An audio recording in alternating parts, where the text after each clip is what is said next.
And welcome everyone. We're back again. Welcome to the Core Talk, where we talk about all things TCG.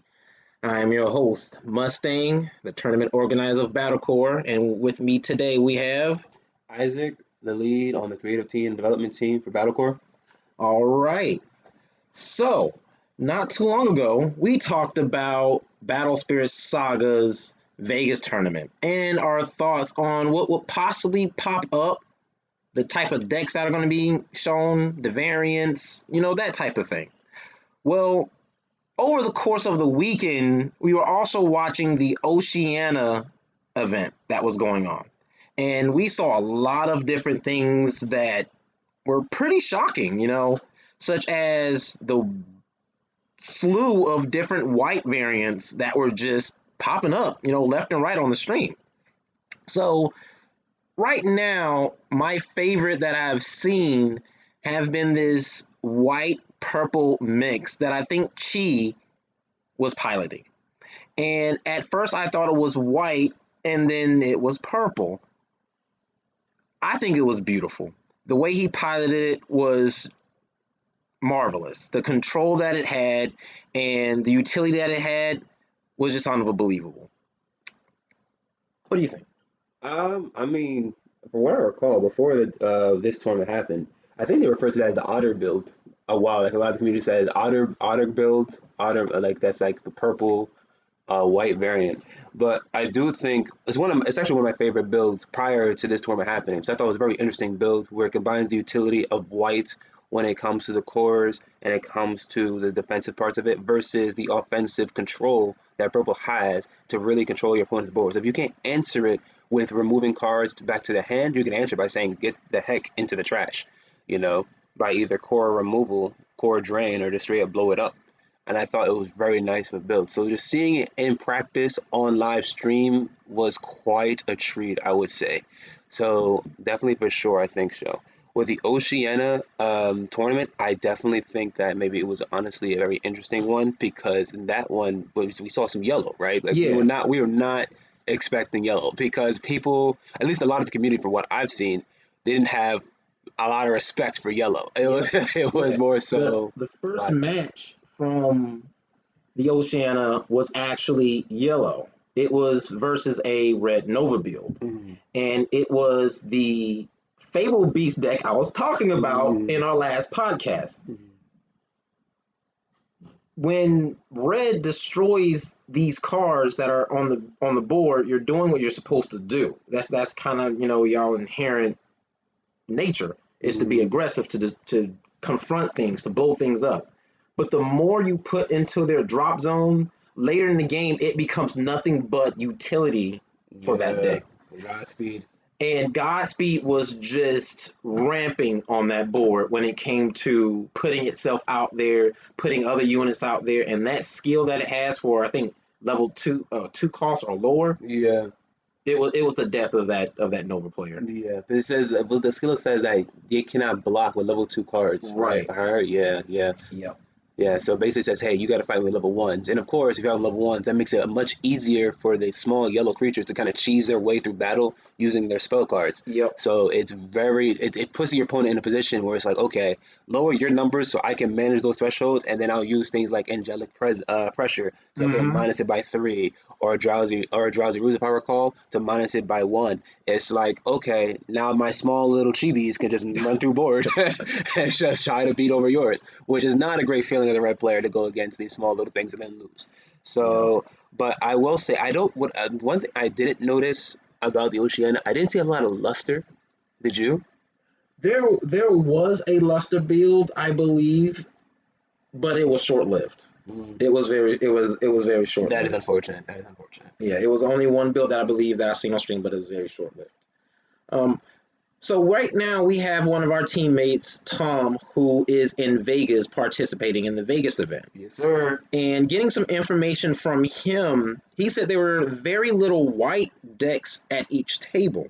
It was primarily red and purple. Now, Mm-hmm. granted, that's probably what he can see during his time, either before or after his matches. Mm-hmm. Because there's still some games going on. Mm-hmm. But over here in Oceania, we see a lot of white and purple. Now, going back to our podcast before, and you were questioning, what are my thoughts about, white and if it's going to be at the top tables. Well, now we've seen Oceania, but now granted, Oceania's numbers were a little bit smaller than Vegas. I think they said near 100, maybe between 100 and 150 players showed up at Oceania. Yeah. But still, a top 8 percentage did include white. Yeah. What do you think is going to pop up in Vegas? We don't have a stream. We don't have anybody, I guess, being the newscast there to basically relay what's going on in top 32, top 8, day 2, so on and so forth.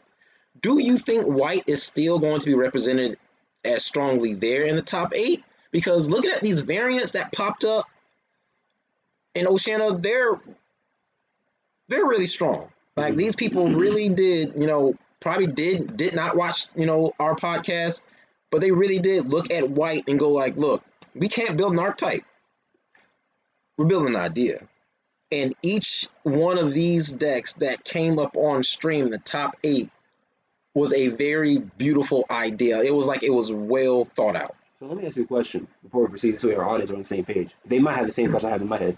What do you deem as a white build? Because as you said earlier, sometimes you saw purple, sometimes you saw white. Is it if it's like majority white, so deem it white? So what I would consider a white build isn't too much of what color, like in Digimon, what color is the primary color in the build. Okay. It's what color has the most dominance and most presence on the board.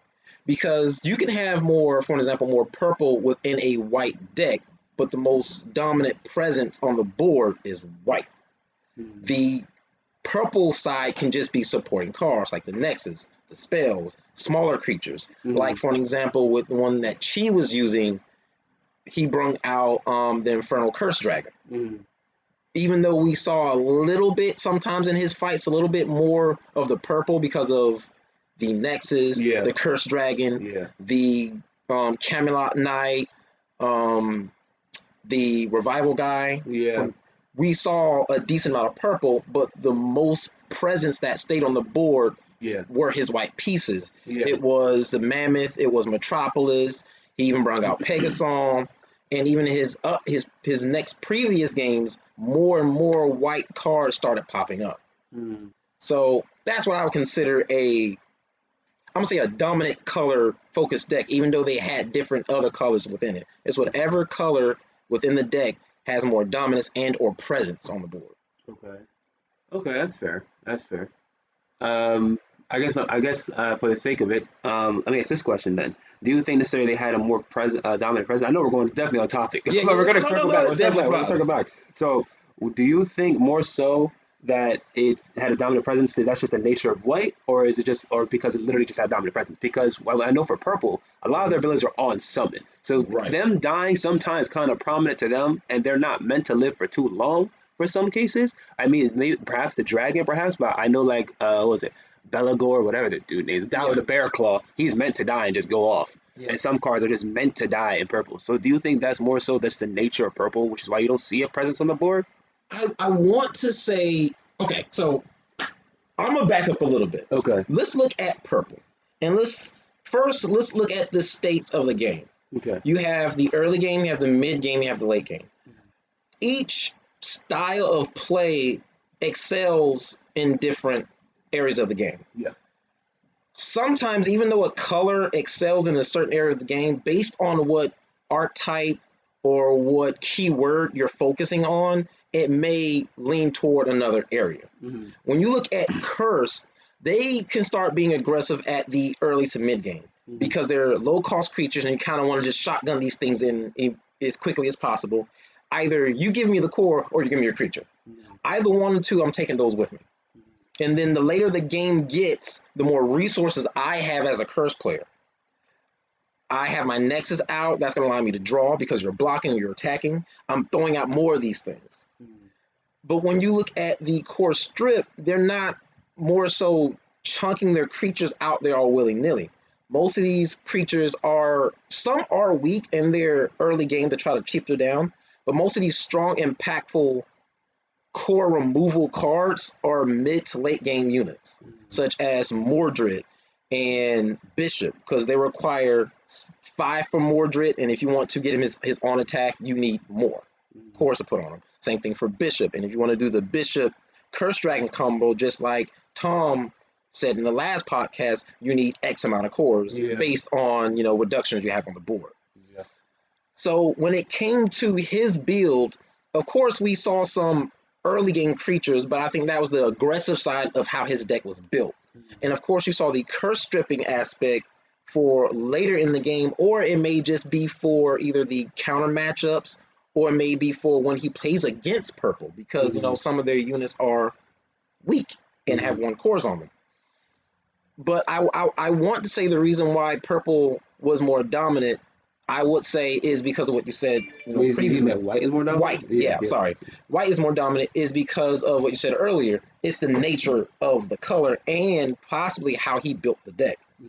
Because it was Mammoth, Metropolis, and Pegason, and all these other white cards who had either immunity or, for example, like Glassbear, who had a purpose. Okay. Like these cards were out there for defensive reasons, so their longevity meant something.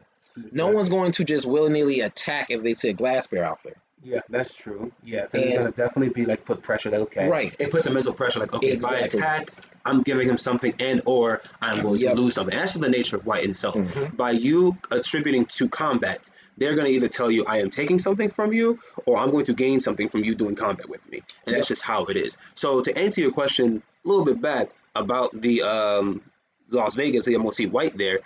I'm a little conflicted because, as you said, we don't got a newscast in Las Vegas for whatever reason, which is weird. Like, why do we not have a stream and a newscast? This is odd. Oceania did so well, Right. Right. why we can't do that? But like, I don't think so.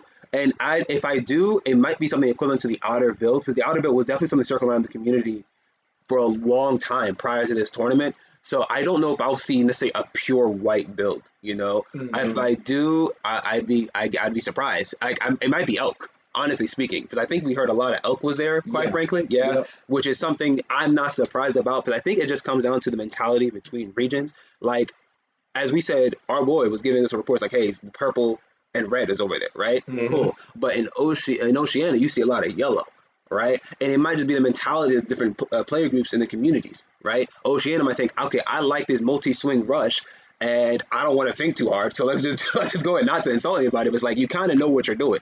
You put a bunch of two costs out there, they die. Ultimately, you put down Godspeed and be like, anything that's above, let's see, level 2 or higher on your board, can't fight me. Period. Right. Hmm. So it just makes it like a closed out game. It's a very simple concept. To get there, the gameplay might not be so simple, but the game plan down pack fundamentally is basically simple. Right. So now in America, though, we as a community we have been seeing a lot of purple and red supporters. And a lot of purple supporters, in fact. Was like, okay, core drain, A core mover, lot. a lot. Like the purple train, I said it before, the purple train is choo chooing over here. All right, like it's going to town. So I mean, and it's just a fact, and I think it's just the fact that because purple is such an aggressive control, and American players just love control. It's like, hey, whatever you can do, I'm going to tell you no, Yep. right? Stop. Yep. Like that's the stop sign over here. So I think that if I do see some white, it might not be just simply white. And if it is simply white, it's probably going to be elk, because elk is also says like, okay, I shut you out the game and I just burn you. Like I don't have to attack, right? I can burn you and just close you out in that case. Um, I want to really talk about, I guess, also some cards we've been seeing going through these tournaments. For example, Another world depths. another world depths. Another world depths. I ain't gonna I've hold seen you. it almost in every build. Like what, the Oceania? In Oceania, Yeah. in every build. Another world depths. If I think even closer to the top 8 Netherworld depths. And I think honestly, I was sleeping on. So at first, I thought about this card when it comes to blocking during your opponent's turn, but it never came to like, oh, you exhaust creatures when you attack as well. Right. So like, if you block, you Right. draw a card. Like just for doing combat, this is battle spirit. These spirits are going to battle. Netherworld Depths Yep. is going to proc off. It is how Yep. it's going to be in that case. So that's basically how everything's just gonna go. Like this is Battle Spirit. They're gonna do combat. They're going to fight. And Netherworld Depths is something that came in clutch when it came to everything that's going to happen. So seeing it come on a lot of the time in Oceania, honestly, was somewhat of a delight because that's one of the cards I was actually first considering in one of my builds when I first came into Battle Spirit Saga. And I Really? didn't, yeah, remember? Yeah. I was like, remember? It was like the red purple build. But then I kind of, okay, let me fundamentally focus on red before I do any color mixing. Yep. This is why I understand what fundamentally these cards do because not everything from Battle Spirit is translated into Battle Spirit Saga. Like we Yeah. already saw Elk, which was actually quite potent in Japanese, come to what it is now. Like the effect completely changed. It Yeah. is not the same. So you can't just always translate the same things you get from Battle Spirit Sagas onto well, actually from Battle Spirits onto Battle Spirit Saga. Yep. Another card what we saw a lot is Burning Force. Yep. Now this is not a card this is a card I expected to see because it's such a potent ability. For the cost of 5, you get rid of probably the total of 6 power or less. So basically 3/3 of 2 units just go poof. Or you can pick to get rid of a Nexus your opponent controls. These are both main phase abilities, and the only flash ability is the one where you get rid of 2 units with 3,000 power or less, Hmm. right? So this is such a beautiful ability. It's even though it costs 5 for any color except red, would it cost 3 if you reduce it by 2. So yeah, and it's a red spell. Sorry, I should mention that. So in that case, why is it so potent? It's just because of the simple fact that it just gets to that point. It just becomes so strong in that regard where you can just get rid of 2 units on flash, so they get rid of 2 blockers, and or you just get rid of an entire nexus for a health reduction. So early game, so potent. Mid game, so potent. Like Yes. it's Yes. really good for a long longevity of the game. So I love it, honestly. Because you look at a purple player, early game or mid game, goodbye. You look at a white player, you don't have anything with armor, early game, goodbye. Yellow players is just straight hate, Yeah. goodbye. Yeah. I think that also the best thing about the Burning Force is that it does one thing because of how the meta is shaping right now, Mhm, based on Oceania and probably Vegas. It's the disturbance of the setup factor in the early game. mhm. Right now, Nexuses play a vital point when it comes to the first turn to 3 turns. When it comes to make sure you got that cost reduction or make sure you got benefits because of like the Nexus we were talking about before. Mhm. Having that set up and having someone say, if you swing or block, I'm drawing a card.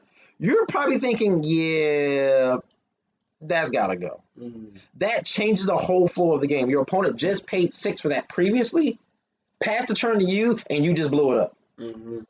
That's a lot of investment gone. Like imagine putting your money in the stock market and that stock crashes. Gone. It's the Gone. same. Now you Yeah. gotta look at them and go like, look, you gotta do something else. You gotta try that again. Here's your turn. That card right there, I've seen stop so many advancements in the Oceania stream. It was ridiculous. Like Mhm. sometimes people only see one nexus, and to get hit with a burning force can change the entire game, then change the entire course of the game. Yep, that's so true. That's so true. Like Burning Force, it's even when I first started playing in my deck, it just changed the course of things because it's just such potent removal. Yep. It's just such potent removal. Like Now, now following behind the burning force, I'm gonna talk about the next little pickpocket card I've been seeing a lot of people run, and not just white. I've mm, been seeing purple players use it. okay, okay, okay, I even seen a red player use it. okay, okay, okay. Dream Bomb. Yep. Dream Bomb is a 5 Yep. cost white card with a 2 cost reduction. For the burst effect, when you lose a life, you return one of your opponent's nexuses back to their hand. Then, if you pay the cost, choose one of their spirits, send it back to their hand. Mhm, mhm, mhm. Along with Burning Force, getting hit with a Dream Bomb, I think that hurts. Yeah, I yeah, think it hurts. yeah. Like, you're on offense. You just played down Purple Smoke Valley or Netherworld Depths. You just played it down. Now you're thinking, I'm cool. Time to go on the offensive, do a little chip damage, pass the turn back to my opponent. You get one life check off your opponent. Burst card flips up. They go like, hey, you Mhm. see that Netherworld Depths you played? Back to your hand. Goodbye, that little 6 that you paid on your turn, because it's still your turn. You just paid that for nothing. Oh, by the way, that other spirit that you have over there that's Hmm. still not exhausted yet, yeah, send him back to your hand. Now, not only do you not have the Netherworld Depths effect for when I start swinging, your blocker's gone. Yeah, yeah, that's true. I've seen that happen quite a few times, and it was disgusting. But not only that, just like Burning Force, it has a I won't call it. It is a removal, but it's not a destruction, of course. Yeah. It has a burst, not a burst skill. It has a flash timing skill to return one of your opponent's spirits back to their hand. So you can use it on defense or offense. Yep. Beautiful, and it's not even restricted to level, cost, anything like that. It's just choose a spirit, send it away. And I think it's one of the most potent, honestly, more potent removes because like it works against white, which has armor. Yep. It targets any color in red, including Nova. It can go. I mean, I don't know if you want to return things back to the hand with purple, but I mean, it is what it is. Yeah, It is yeah. what it is. And then if you look at Godspeed, you can put it back to the hand and just save you a turn. It helps. It honestly helps get rid of things. There's just unbiased removal. There's no level restriction. There's no color restriction. It just says, hey, go back to the hand. Nexus, go back to the hand, and it's a starter deck card. So I think it's great. Other cards we've seen also in this tournament as well that we've just seen is honestly for a fact like Absolute Eye Shield. Of course, we saw some of those, and a lot of the honor builds or things that might use purple. Curse Dragon is a very potent card that we've seen a lot. Yep. Backlist, another good card that we've seen quite a bit. I think that's the case. But I think another thing we have been really interested in seeing quite a bit is the Mammoth package. All Yep. right, and holy cow, this thing, I was sleeping on it. It is a very simple package. It only really requires like what, two cards? Two Two cards. cards. Mecha Beast himself and Yep. Metropolis. Yep. You just get those two cards. You get the Nexus out, and then you get this goddamn behemoth out. And you put it out there, and it has only one serves like one purpose at the bare minimum. Die. Like Yep. you block with it. It's such a powerful blocker. It's 7,000 power on block level one, and then it becomes a 10,000 power later, and it just serves as such a potent block. Why? Because one, if it dies, you get three cores and you get draw three cards. Hmm. Two, if you get it to level two, you get a second refresh step, a free refresh step after your attack step, and that's potent because you get all your cores back, and now all your spells become online that was inside your hand. It is absolutely menacing if you let it live. Bonkers. Like, so you have to get rid of it early because late game that can become such a game breaking move because Yep. if they die late game, that can make or break a play. Hmm. Like it can be actually ridiculous. Now, So the craziest thing about that is as long as you have the bare minimum of like 3 units, have a Mecha Beast on the board, have Fulla. Fulla is the one with the skill that cores cannot be removed from her or anything with the soul core on it, mm, and have one more other unit on the board. The chances of that board breaking is very, very low because not only can cores not be removed, but if your opponent decides to do some type of destruction type skill, which there's very little that will get rid of a 10 DP mammoth besides Nova himself but it or takes a something thing. with curse. Mm, But as long as you have another unit on the board for when they use something like Deadly Balance, sacrifice the other unit. Fulla and the mammoths are safe. Now you have a 10k blocker with refresh. Because of the refresh that you just previously got before you passed your turn, you have all the cores in the world. Burning Force, Dream Bomb, Absolute Shield, your own Deadly Balance, you name it. yeah. Yeah, that's it's so true, and I think that's like it honestly can go in any build. That's what's crazy Yep. because it's such a splashable thing. Any deck can use defense, any deck can use cores, any deck would like draws. And if you have a mammoth, you can just play him out. Play the Nexus. They have a reduction for white, and it goes well because we've seen things like Dream Bomb, and Dream Bomb now gets us a reduction. You have the Mammoth, Dream Bomb, and this. Like now you have two things on the board. They can reduce it down to three to remove a card back to the hand. That's unbiased removal. It's actually insane. So even I'm considering putting it in my build because it's actually very potent. So it was quite nice to see these things in Oceania, and I think it was honestly quite a delight to see these players come up with builds because we were very concerned that they were just locking themselves into their color and just go to a tournament. But these players definitely, I guess, in Corey's words, opened their mind and took it to the next level with these decoration deck builds, and it was fabulous. Fabulous. And I think it was great. Honestly, there's one thing I am a little upset about, and I'm kind of sad. I didn't see my boy Odin. He ain't my boy really, but it's nice to see him sometimes. Honestly speaking. He showed up. He showed up a couple of times. Not a lot, because the most famous package that people are using were the Mecha Beast, Yeah, the Pegasom, yeah. and other little packages such as Fuller. Hmm. Fuller was actually in quite a few builds, even outside of white. He was actually, I think I seen him in a red build. I actually seen him in the Dino build. You know something?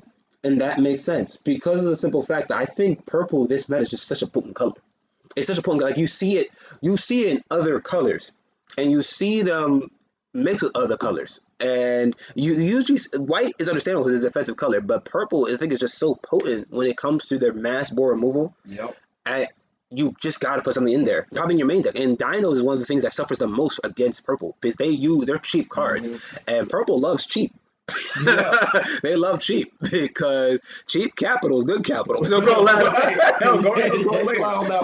You can't go wrong. So it was just nice to see how this goes. So as for Vegas today, we're top 8, right? Yeah, today I think is either today is top 8. They finished last night because they were a whole bunch of draws, and I think the pair down lost or something like that, Okay. which ended up being one undefeated, and they finalized it last night. Okay. So the top 8 is today, Okay. I can't wait to see what people are saying about which is top 8. 3, 26, 23. Yep. I can't wait. I cannot wait to see. I hope I see something that's out the wazoo, especially for red. As a red player, I'm trying to see. So there's so many different. I said this before. There's so many different builds on red. There's such unique builds on red, and I just really want to see how it goes. But hey, we'll find on the next podcast. Is this out? Yep, that is basically it. So thank you guys for hanging around and listening to us, go off the hinge for a little bit. It definitely means a lot that you guys support us on our podcast. My name is the Mustang, tournament organizer, Hey, this is Isaac, lead on the product and development team. and we will see you guys on the next one. As Battlecore likes to say, let the cores decide your fate, and Battlecore likes to say, let the battles determine your champion. We will see you guys on the next one. Peace out.